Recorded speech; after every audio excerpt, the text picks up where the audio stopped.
شروع کرتا ہوں اللہ تعالیٰ کے نام سے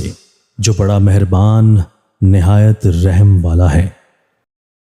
حضرت عمر رضی اللہ تعالیٰ عنہ سے روایت ہے کہ ایک دن رسول کریم صلی اللہ علیہ وآلہ وسلم نے خطبہ میں ارشاد فرمایا، اور اس خطبہ میں فرمایا، لوگوں خبردار رہو، دنیا ایک ناپائیدار متاع ہے، اس میں سے نیک بھی کھاتا ہے اور بد بھی۔ یعنی اللہ تعالیٰ اس دنیا میں ہر شخص کو رزق دیتا ہے،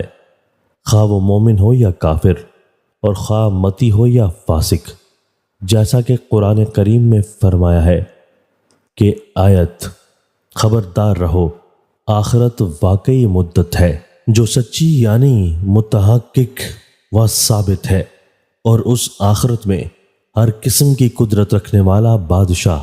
یعنی اللہ تعالیٰ فیصلہ صادر فرمائے گا، یعنی وہ ثواب و عذاب کے ذریعہ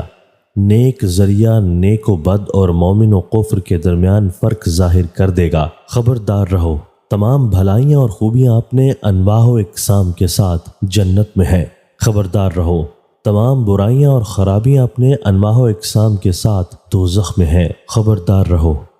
پس تم نیک عمل کرو، در آن حال کہ تم پر اللہ کے حساب و عذاب کا خوف طاری ہو،